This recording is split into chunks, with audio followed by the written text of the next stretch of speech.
முதலமைச்சர் மு.க.ஸ்டாலின் தலைமையிலான திராவிட மாடல் அரசின் எண்ணற்ற திட்டங்கள் இந்தியாவுக்கு மட்டுமின்றி உலக நாடுகளுக்கு வழிகாட்டியாக திகழ்ந்து வருகிறது. முதலமைச்சரின் காலை உணவு திட்டத்தால் தமிழ்நாட்டில் உள்ள அரசு மற்றும் அரசு உதவி பெறும் பள்ளிகளில் தினமும் சுமார் 18 லட்சம் மாணவர்கள் பலனடைந்து வருகின்றனர். இந்நிலையில் திராவிட மாடல் அரசின் பாணியில் பள்ளி குழந்தைகளுக்கு காலை உணவு வழங்கும் திட்டம் கனடா நாட்டிலும் அறிமுகப்படுத்தப்பட்டுள்ளது.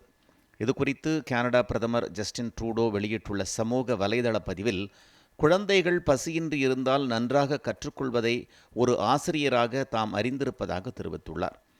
தங்களின் புதிய தேசிய பள்ளி உணவு திட்டம் குழந்தைகள் பசியுடன் பள்ளிக்கு செல்லாமல் இருப்பதை உறுதி செய்யும் என்று குறிப்பிட்டுள்ள அவர், ஒவ்வொரு மாணவருக்கும் வகுப்பறையில் சிறப்பான செயல்பாடுகளை கொடுக்கும் என நம்புவதாகவும் தெரிவித்துள்ளார்.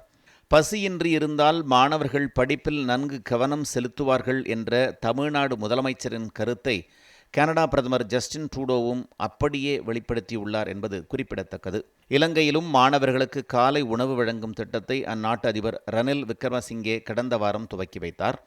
இலங்கையில் காலை உணவு திட்டத்தால் 16 லட்சம் மாணவர்கள் பயன் பெறுவார்கள் என திட்டத்தை தொடங்கி வைத்து பேசிய ரணில் விக்ரமசிங்கே தெரிவித்தது குறிப்பிடத்தக்கது.